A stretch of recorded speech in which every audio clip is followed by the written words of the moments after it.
The wind on the Wyoming plains was cruel, the kind that tore through flesh and bone like a blade.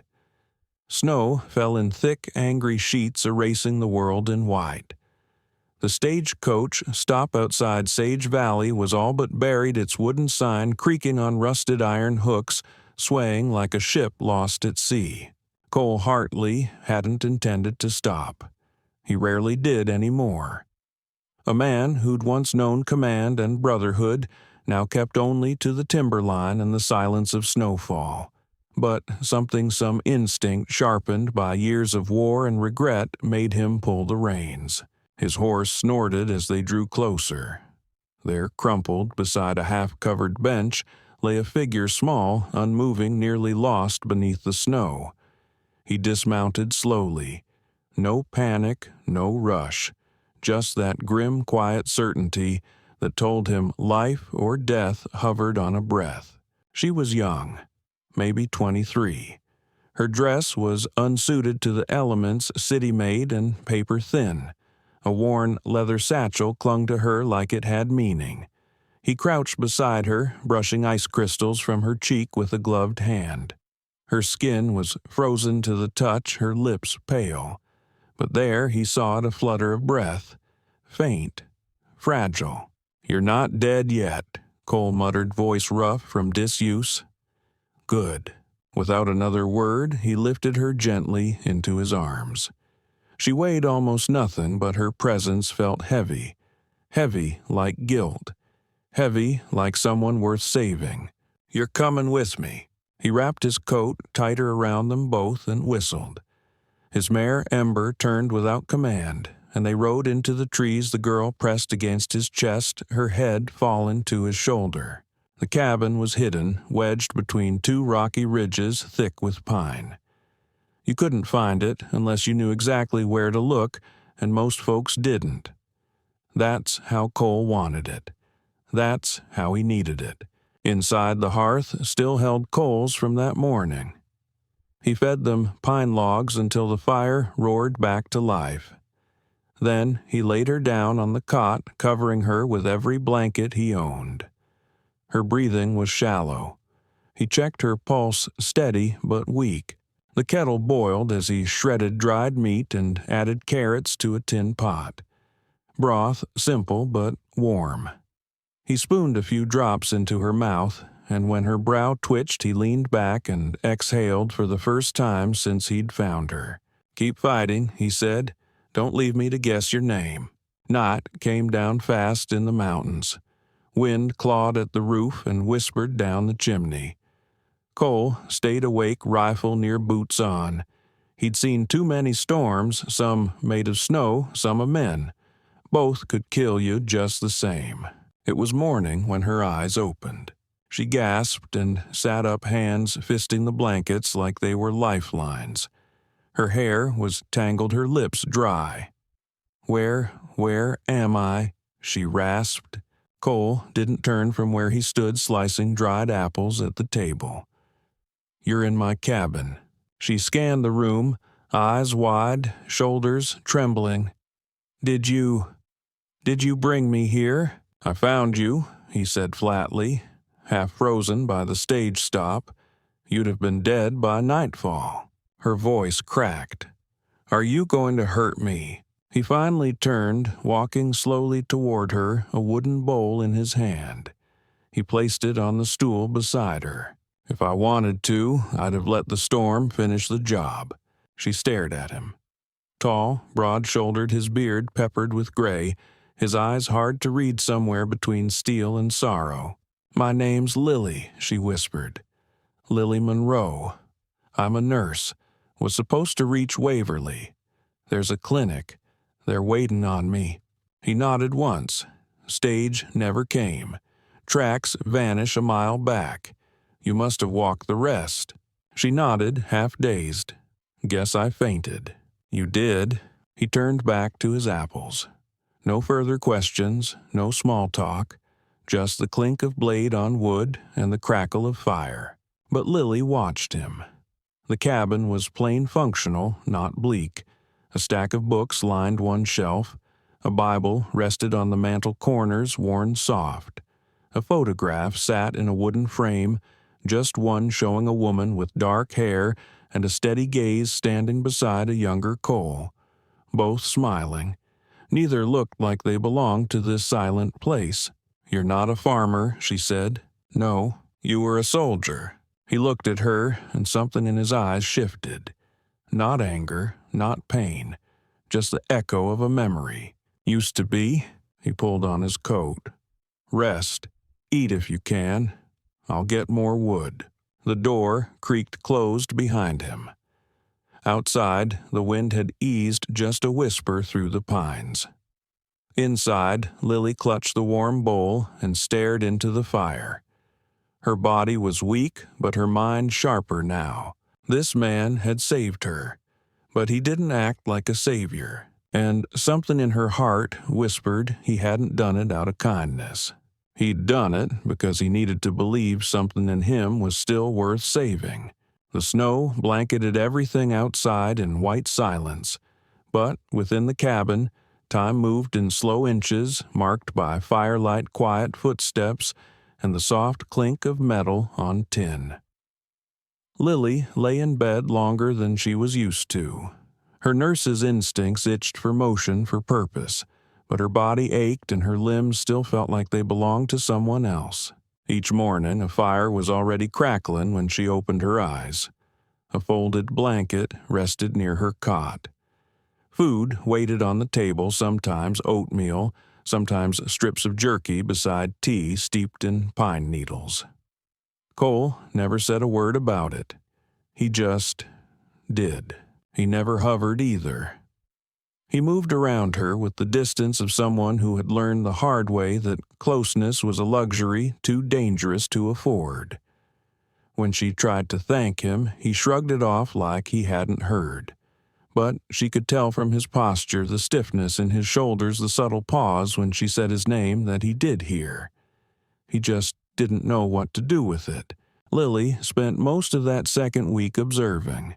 She counted the number of pines just beyond the front window, noted the way the floor creaked 2 paces from the hearth, learned that Cole had a habit of polishing his boots every 3rd day, though he didn't go anywhere, and she read everything she could find on the small shelf by the fire. It was during one of those quiet afternoons that she found the old medical book. The edges were yellowed and the cover cracked, but the ink inside remained clear.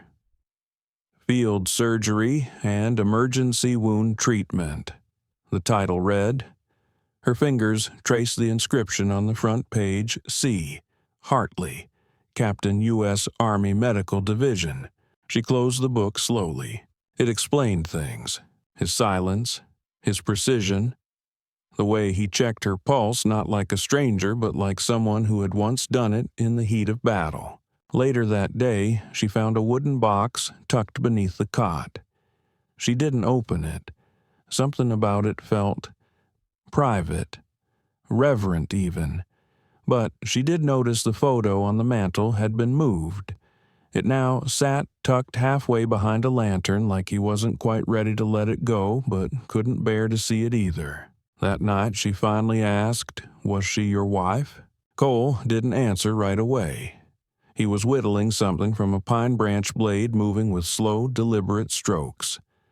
The silence stretched until the only sound was the fire crackling. Yes, what happened to her?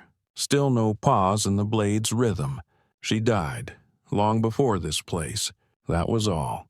The next morning, the photograph was gone. By the end of the second week, Lily had regained enough strength to step outside. The snow was firmer now, forming a hard crust that crunched beneath her boots.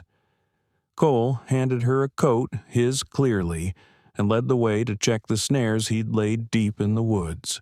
She walked a few paces behind him, watching the way he moved, steady, efficient, always scanning. The soldier hadn't left him. He'd just changed uniforms. "You served in the war?" she asked as they crossed a shallow stream glazed with ice. "I did." "Medical?" He nodded once. "Did you leave? Because of what you saw?" He stopped walking then. Slowly, he turned to face her. For a second, she thought he wasn't going to answer. But then he did.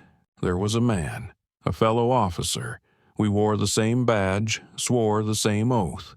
He paused, his breath rising in clouds.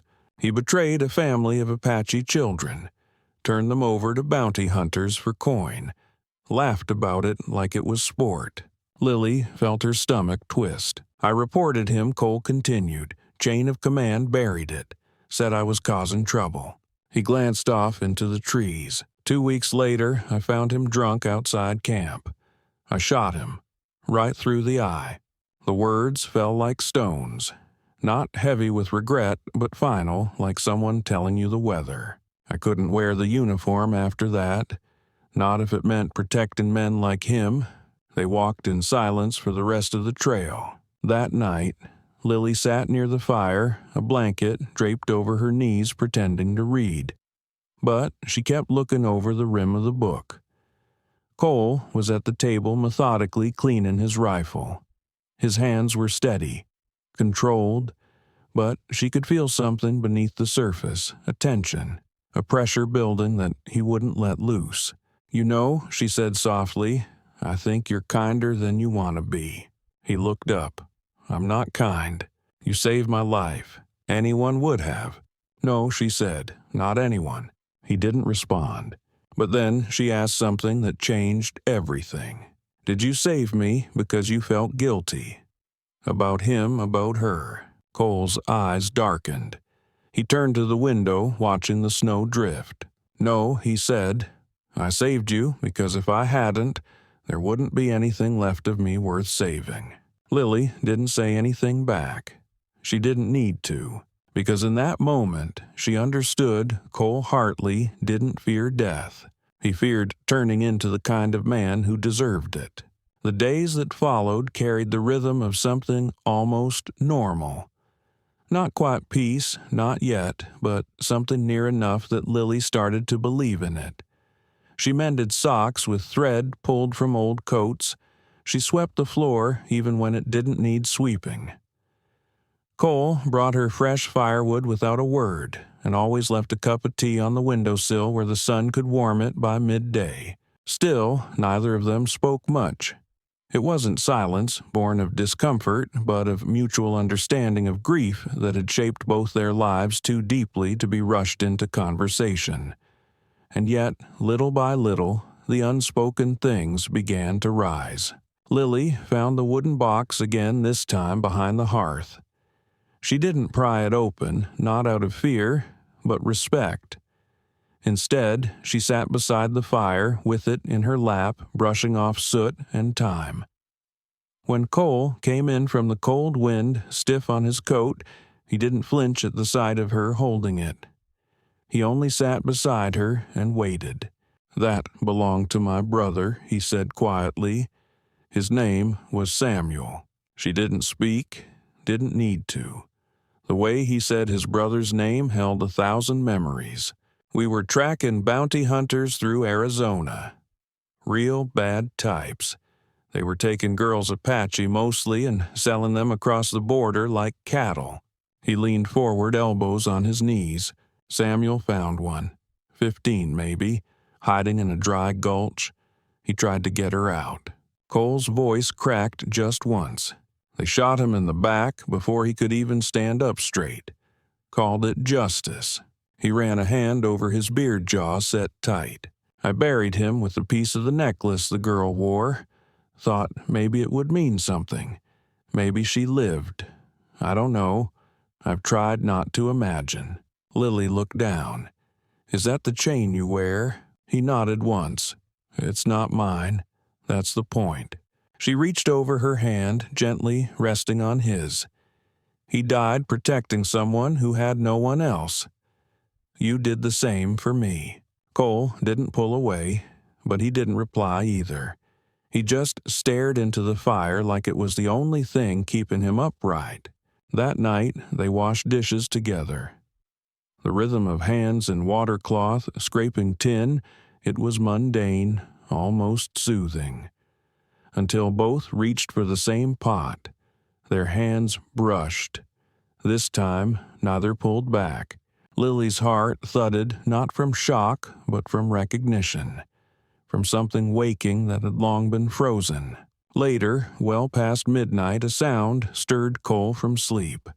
A low groan, sweat beading on Lily's forehead. She tossed under the blanket, breath-short cheeks burning red against chilled air.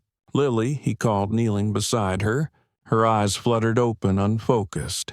"I'm cold, so cold." He pressed a cloth to her neck. "You're burning up." She gripped his hand, weak and shaking.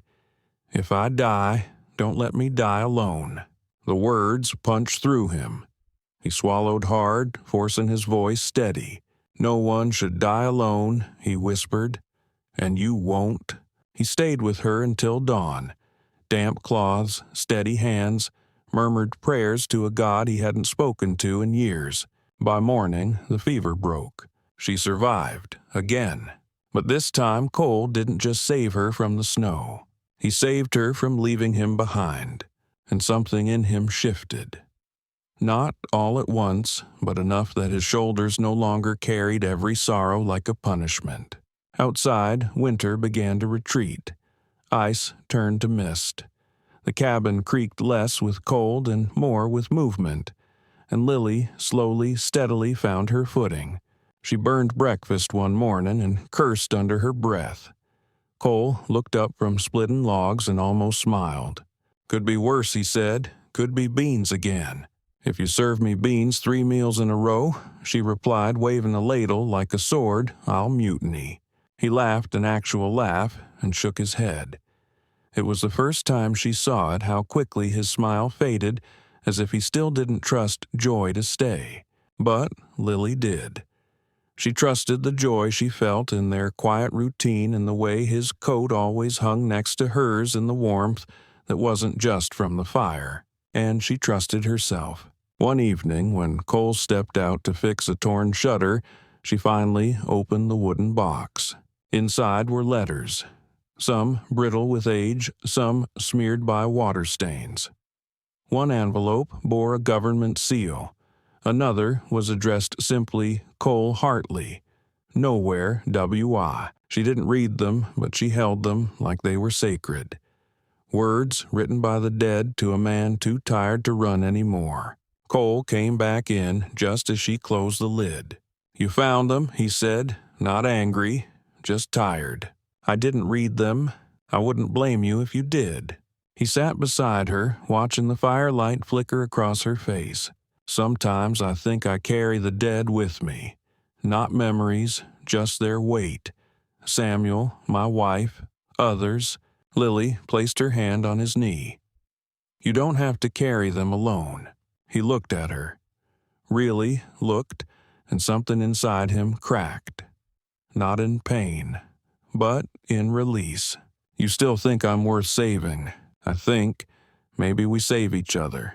The days stretched longer as February bled into March. The snow had begun to withdraw into the shadows of the pines, but in its place came something quieter, an unease Lily couldn't name.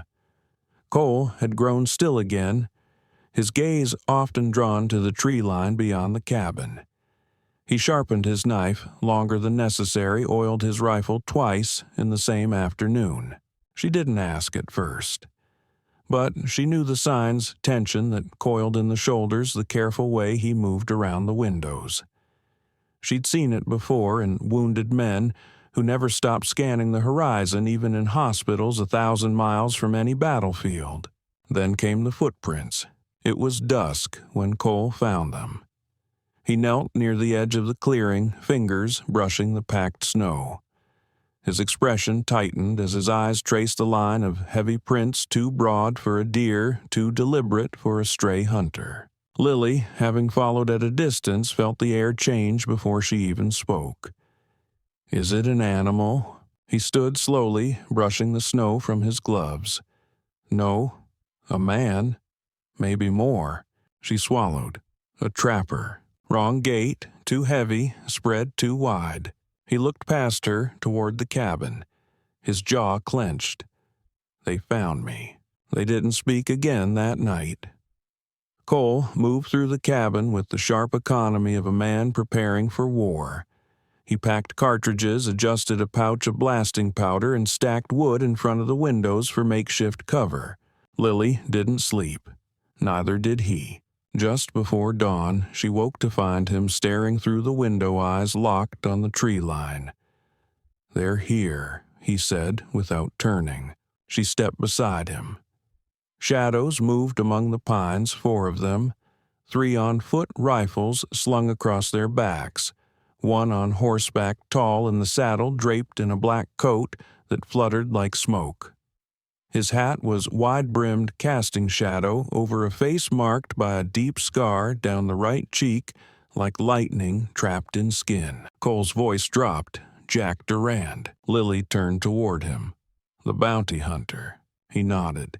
"He's been hunting me for 2 years. Why? Because I let him live the first time."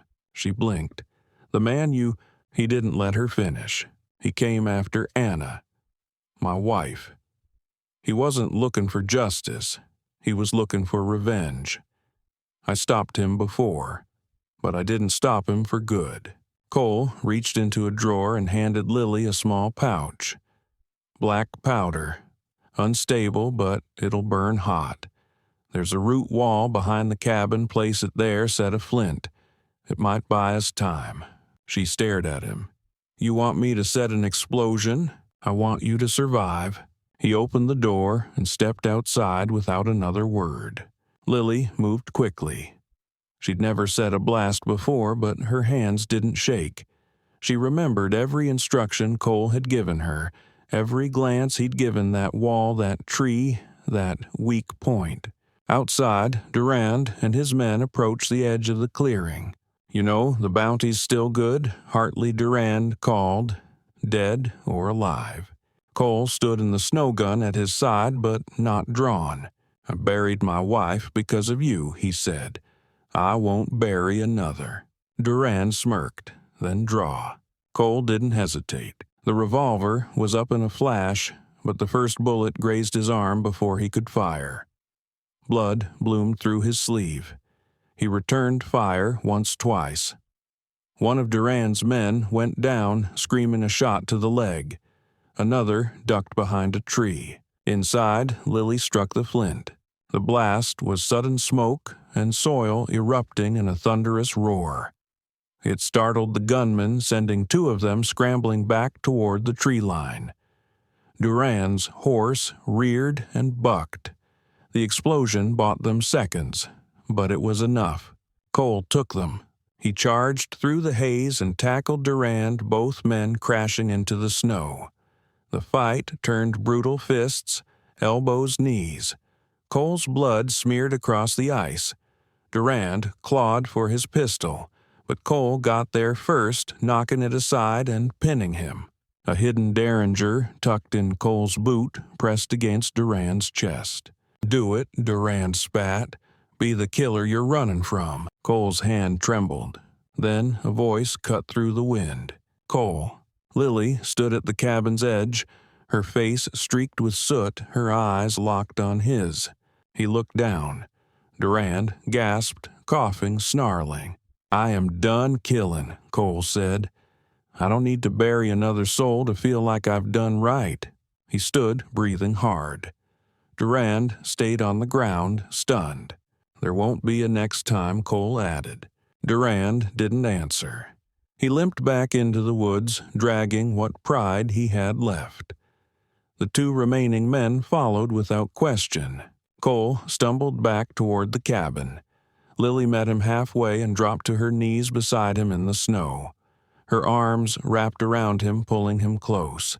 His body shook, not from pain, but from something deeper. Relief. For the first time, death had passed him by. And he was not alone. The snow continued to fall long after the fight had ended, blanketing the clearing in a hushed, sacred stillness. Lily held Cole in the blood-specked snow, not caring about the cold or the fading bruises on his face. She pressed her hand to his chest, feeling the beat of his heart, solid, real, alive. They didn't speak for a while. Words would have only cheapened what had just passed between them. Back inside the cabin, Lily cleaned Cole's wound with practiced hands. The graze was deep but clean. He hissed once when she stitched the edge, but otherwise sat still, eyes fixed on the fire. "You should have killed him," she murmured. Cole shook his head. "Then I'd still be his prisoner. I don't want to win that way." She tied the last stitch and sat back. "You didn't save me to die alone up here." He looked at her, something new flickering behind his eyes. Not just survival, not just guilt. Purpose. "No," he said. "I saved you because you reminded me who I was before all this." Later that night, Lily watched Cole as he worked by lantern light, sharpening the blade of his old hunting knife. There was a rhythm to it. Scrape, pause, breathe. Scrape. It sounded like a heartbeat, but he wasn't focused on the knife. She saw it in his eyes. He was listening for something he hadn't told her yet. She set down her book and moved quietly across the floor, bare feet on creaking boards. In the back room, he stood facing the window, shoulders tense, whispering. "You can't let her die," he muttered. "Not again. Not like Anna." Lily froze. She was supposed to be safe. But they came. Because of me. His voice was thick, trembling. "I buried her in Texas dirt, and I've never forgiven myself." He dropped his head. "She's not her," he whispered. "But God help me, she's the only good thing that's looked at me like I'm not poison." Lily backed away before he saw her. She returned to her cot and lay still, heart pounding, not in fear, but with the weight of knowing. He hadn't just lost a wife, he'd lost faith in himself, and in her that faith had flickered back to life. By morning, Cole was packing supplies. Rope, salt, a revolver. He moved like a man with a mission. "Where are you going?" Lily asked. "Hunting," he replied. She folded her arms. "That's not the truth." He hesitated. "No." "Then tell me the truth." He stopped what he was doing and met her eyes. There it was again, that old guarded look, but this time it cracked. "There's a man," he said, "a lawman turned bounty hunter, Jack Durand. He won't stop until one of us is dead. You think he'll come back?" "I know he will." "Then I'm going with you." He stepped forward, almost pleading. "No, I saved you from the snow. I won't let you be buried by this." She stepped into his space voice, rising. "Then, don't make me a ghost before I'm gone." They stood close breath, mixing in the cold cabin air. Something shifted in his face, not fear, not defiance, a kind of surrender. Not to weakness, but to trust. The next morning, he saddled the horse without words. Lily stood at the door, arms crossed. "Where are we going?" she asked. "South Ridge. There's a trail into Black Hollow. From there, you can reach Waverly in a day." She stepped forward. "And you, I'll be where I need to be." He helped her mount. She didn't resist, but her silence said more than protest ever could. They rode side by side under pines heavy with melting snow. The world was thawing slowly. Winter was losing its grip. When they reached the top of the hill, Cole slowed and dismounted. Lily followed, unsure why, until she saw the mound of stones beneath the circle of pine branches. "This is where she's buried," she said. Cole knelt and brushed snow from the simple wooden cross. No name, just a date carved by a trembling hand. "I buried Anna here," he said, "because it was quiet, because she deserved peace even if it came too late." Lily's voice was barely audible. "You loved her?" "I still do," he said, "but love doesn't always keep people alive." He stood slowly. "I'm not asking you to forgive me. I'm giving you freedom. You don't have to carry what I can't put down." She stepped forward, tears burning her eyes. "Do you think I'm afraid of your past? You should be, because it doesn't stay buried. and I can't keep losing people because I thought I could outrun who I was." She looked at the grave, the cold earth, and the truth between them. Then she turned to him. "You don't need to bury anyone else." He shook his head. "I can't let you be the price I pay." Then he mounted the horse and held out his hand. Lily stared at it. Then without taking it, she stepped back. "No," he blinked. "What?" "I'm not leaving." "You don't understand." "I do," she said, "better than you think." She walked up to him, her voice fierce. "I survived things I didn't choose. But I choose this. I'm not running from love just because it scares you." He looked at her like he was seeing her for the first time. "You'd stay?" he asked almost to himself. "Knowing what's coming," she said. "I'd rather face it with someone who knows what loss feels like and still chooses to stand." He reached for her hand then, gently, reverently. And this time he didn't let go. The snow began again that morning, soft and solemn like a prayer whispered across the valley. It wasn't the angry snow of winter's beginning, but the last breath of a season on its way out. Inside the cabin, Lily woke first. Her breath puffed in the cold air and the embers in the hearth had burned low. She reached instinctively for the blanket, but Cole was already up. He stood by the window rifle in hand, still and watchful. "There," he said quietly as she approached. Beyond the glass shapes moved 4 of them just like before. But this time there was no confusion about who they were. One rode a pale gray horse, his black coat standing stark against the white, a scar slicing down his face like a branding iron. Durand. Cole turned from the window, handed Lily a small pouch. Old blasting powder. Set it at the back wall, same place as before. "Might buy us a minute." "You want me to rig another explosion?" she asked, blinking. "I want you to live." He stepped out before she could argue. The snow swallowed him. Durand and his men were waiting in the clearing, rifles loose in their hands. Cole didn't draw, not yet. He just walked until they were 10 paces apart. "It ends today," Durand said. "Then let's end it," Cole replied. Durand sneered. "Still playing the martyr, I could haul you back to Texas in chains. Buy myself a new horse and a bottle of bourbon." Cole didn't blink. "You marked me the day you touched Anna, but you won't do that again." Durand raised a hand. The first shot grazed Cole's shoulder. Blood bloomed against his coat. He dropped low, returned fire. A second man fell, shot clean through the thigh. Bark, shattered snow exploded in every direction. Inside, Lily struck the flint. The blast came with a roar, earth ash, and smoke bursting through the back of the cabin.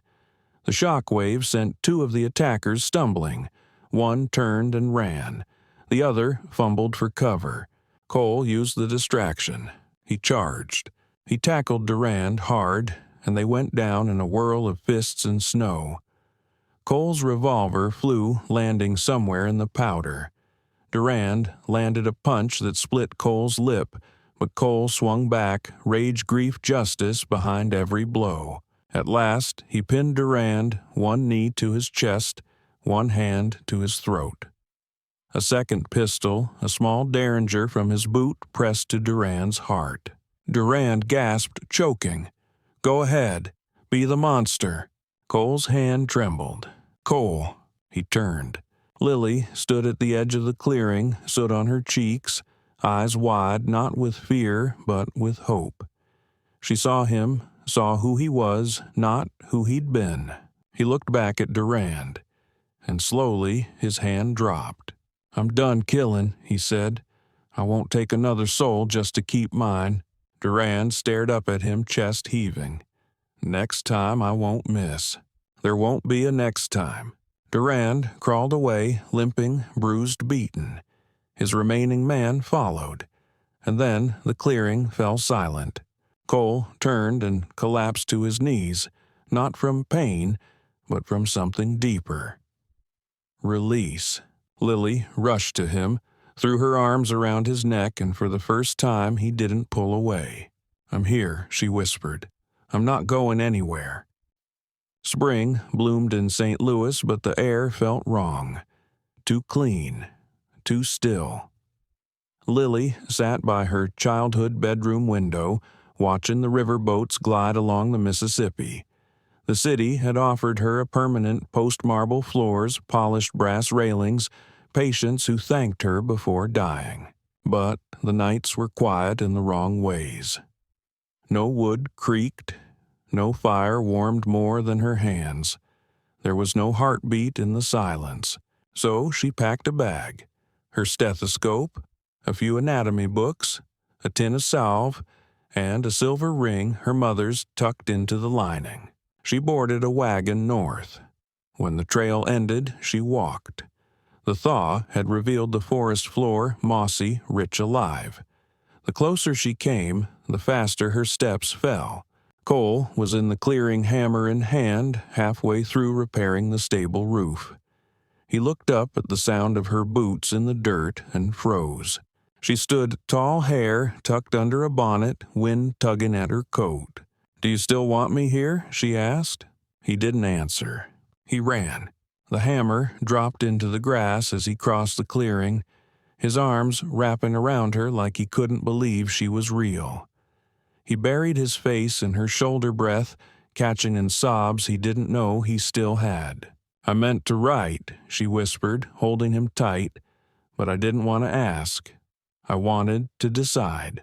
He pulled back, cupped her face in his hands. "What did you decide?" She opened her palm.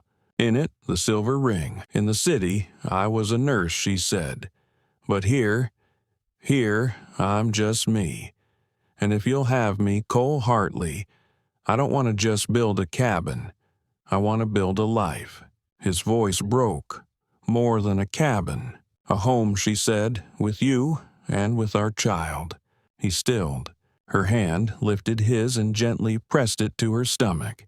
"It's early, but I know." He stared at her. For a moment, he didn't breathe. Then, without warning, he dropped to one knee, not from ceremony, but from the weight of joy. "You sure?" he whispered. She nodded. He kissed her, then slow and reverent like a man touching hope for the first time. Weeks passed. They built a new wing on the cabin, 2 windows, a rocking chair Lily found at a trading post, and shelves for books and herbs. Cole painted the door red. She laughed. He said it looked ridiculous. She said it looked like life. Families from the valley came not just for medicine, but for the peace of her voice and the smell of pine and fresh bread. Cole rarely spoke of the past, but some nights he'd hold a letter or Samuel's necklace and stare at the fire. Lily never asked. She'd just sit beside him, her hand resting on his, her silence saying everything. They didn't chase the world. They made their place in it. One evening, as the sun sank behind the ridge and the last patches of snow clung to the mountain, Cole stood on the porch with his arms around Lily, her belly round beneath her coat. The air was clean. The sky burned gold and lavender. Spring had claimed the valley, and so had they. In the wilderness of the Old West, where life was earned by blood and grit and love was a gamble no one could afford, 2 broken souls chose something far more dangerous than revenge. They chose each other. Cole Hartley, once a haunted soldier buried beneath guilt, found redemption not in the barrel of a gun, but in the steady presence of a woman who refused to run. Lily Monroe, a healer from the city, didn't just tend wounds, she mended hearts. Together, they didn't outrun their past. They faced it, and they wrote something new. Not every fight is with bullets. Sometimes the hardest battle is letting yourself be seen, letting yourself be loved, and daring to love in return. So, if this story stirred something in your heart, if it reminded you that even frozen places can bloom again, and that sometimes the quietest people carry the strongest light, then let it stay with you. Leave a comment below and tell us what part touched you most. Have you ever faced a moment where love had to rise above fear? And don't forget to subscribe to Whispers of the Wild West, where every week we bring you another untamed romance from the frontier. Tales of fierce women, quiet heroes, and the kind of love that makes the dust settle and the world feel new again. Because out here, where bullets miss hearts, don't.